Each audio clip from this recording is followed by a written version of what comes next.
Namaste. Welcome to UGC Pathshala for Postgraduate Studies. I am Anita Khanna and I teach Japanese in Jawaharlal Nehru University. Welcome to the paper on pre-modern Japanese literature. This paper is broadly divided into three parts. Period wise, it is ancient period, medieval, and early modern period.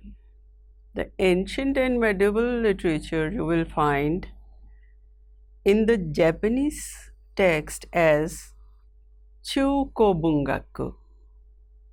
However, in this paper it is given in a chronological order as Kochu Kinsei Bungaku. So, the module is in Japanese not titled as Chuko Bungaku but as Kochu Kin Bungaku.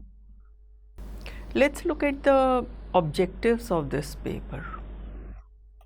Broadly speaking, our aim is to understand how the poetic creation in the mythological age took place and how it was influenced by the Chinese script and literature.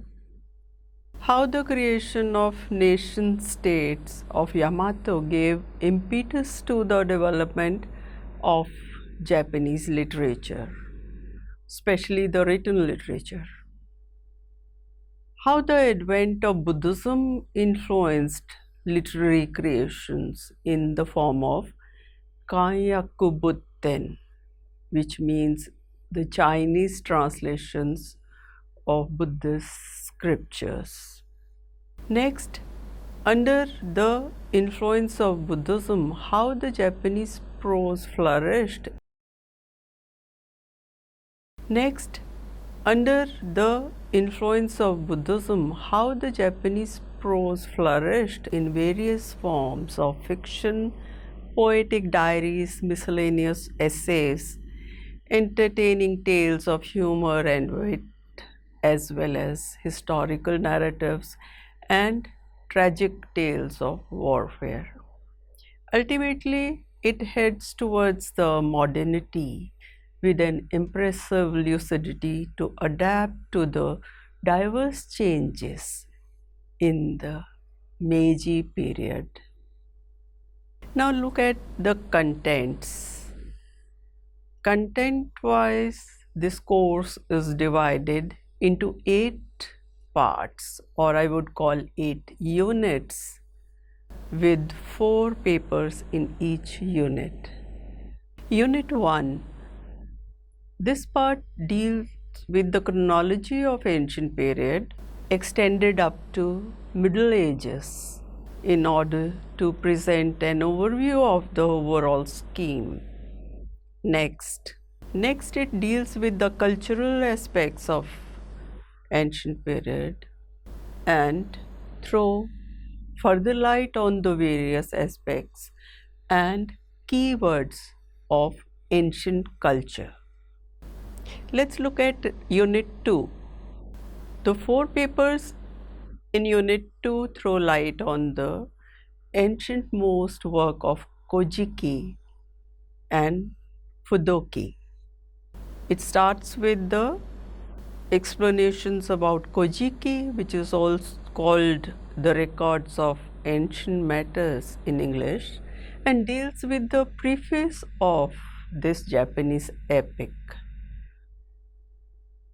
Then some of the legends presented in this work are also presented, and further we elaborate on to the classical work named Fudoki, which deals with the provincial records basically of geography and to some extent of the legends and tales of each province. So here we learn about some of the legends associated with provinces. In Unit 3, we move on to the ancient Japanese poetry.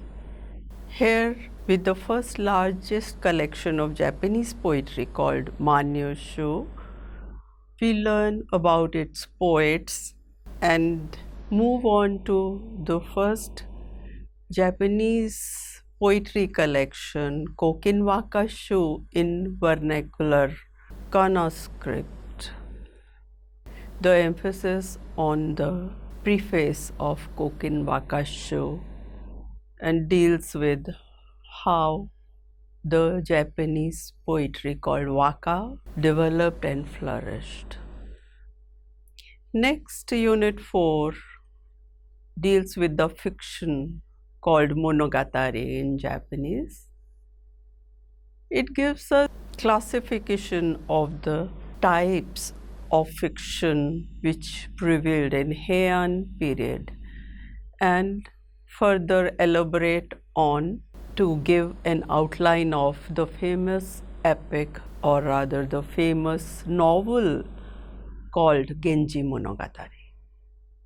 We move on to the next unit, which introduces the two new genres of Japanese literature, especially the prose literature, which had a long-lasting impact on the Japanese literature to give its uniqueness.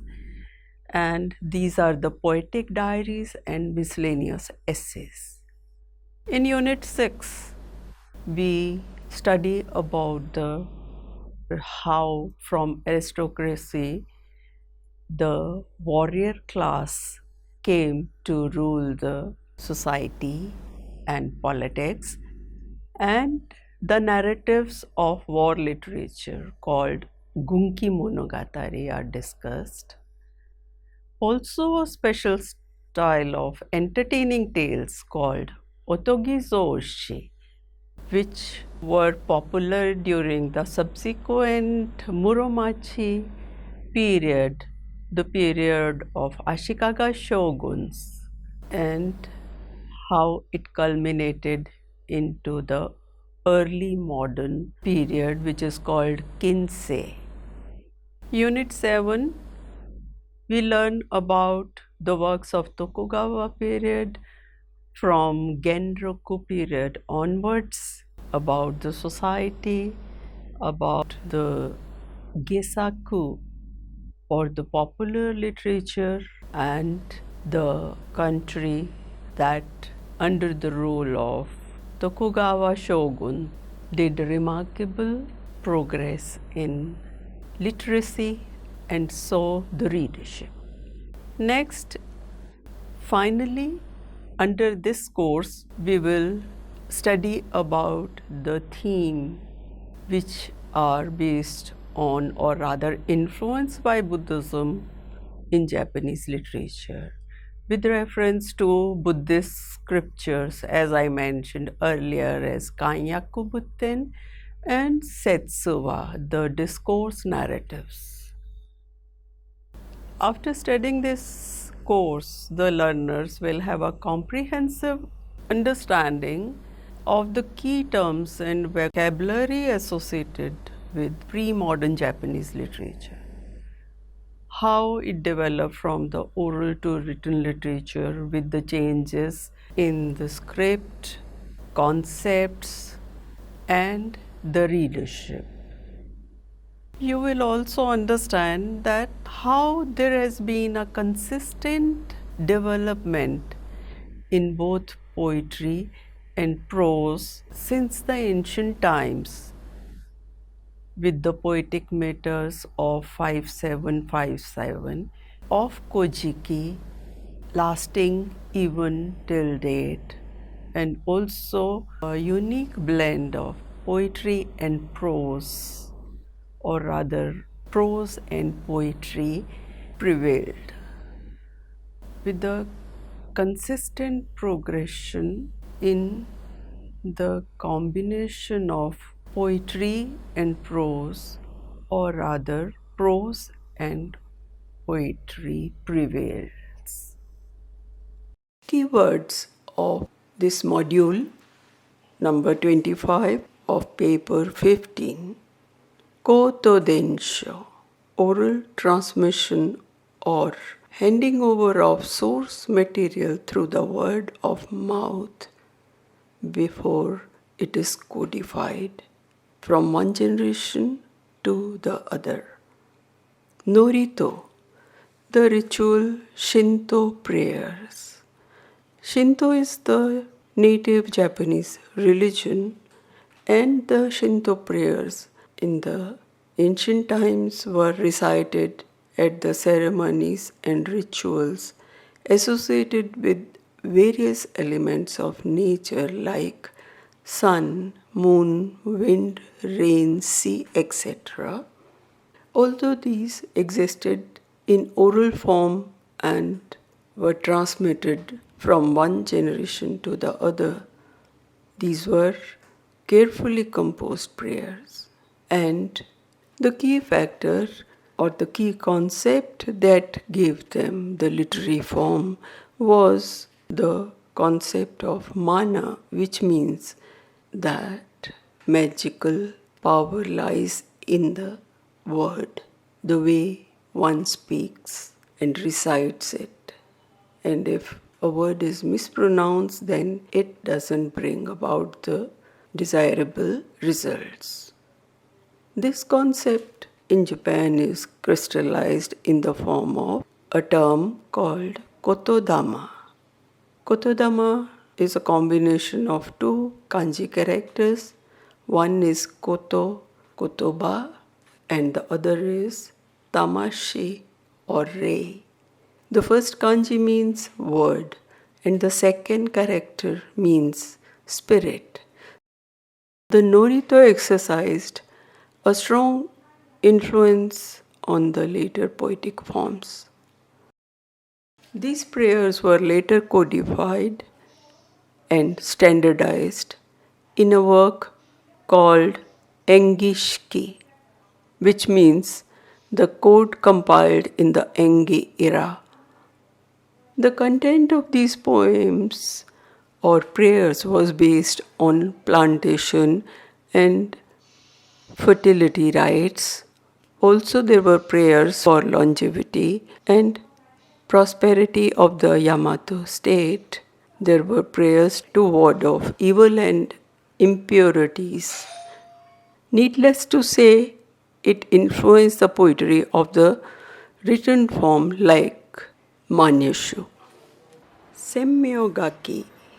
Semmyogaki was the style used to write Japanese or wabun using Chinese characters. Manyoshu and waka. The inception of written Japanese poetry using the newly formed native script, which was developed after Gojuon was set up, which is the chart of Japanese sounds, and Manyogana was developed on the basis of that. This facilitated the writing of Manyoshu, the biggest collection of Japanese poetry, and it later saw the seeds of the development of waka poetry when the writing system of Japanese was established. These waka anthologies, which were commissioned by the center, starting with Kokin Waka Show, which is famous for its preface called Kanajo, scribed by the famous scholar of Chinese poetry and waka as well, named Kino Tsurayuki. Needless to say, this tradition of commissioned waka anthologies, starting with Kokin Waka Show, resulted in compilation of 22 such anthologies in the years to come. The next term is Gi Shi Wajinden, which means the history of Gi dynasty, which was one of the three ancient dynasties of North China. And Wa is the country of Wa, that is Japan. Here it denotes the person of Wa or Yamato or Japan. This is the name by which Japan was called by Chinese in ancient period. And it seems the queen of Wa, that supposedly is Queen Himiko, sent a tribute of 4 male slaves and 6 female slaves along with gifts of cloth to the emperor in 239 AD. Here, emperor implies the emperor of China, that of Gi dynasty.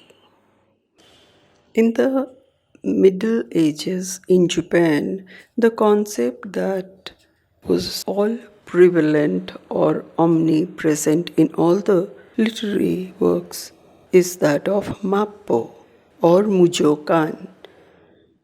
Mappo and Mujokan are correlated in the sense that Mappo is the concept of degeneration of law or means the Buddhist law. So it was based on the prophecies of Buddha, according to which after the demise of Buddha, the period of righteous law, that is the Shoho, will prevail for 500 years. During this time, the law will be sustained by those who learned it directly from the Buddha. Subsequently, in the next 1,000 years, the teachings of Buddha would be destroyed, but due to the virtues of the residual law, part of the virtues will still remain. So, by making efforts, one can hope to attain Buddhahood. And so, this is called Zoho, or the period of imitative Buddhist law. Thereafter comes the period of degeneration of Buddhist law or dharma, which will mark the age of Mappo, or the end of law. In this age of Mappo, the Buddha's teachings will cease to exist and there will be no further enlightenment anymore. Here I have included some of the key terms. There is a complete list of these terms pertaining to the pre-modern age, and you can find it in the quadrant of Learn More, quadrant 3 of the e-text.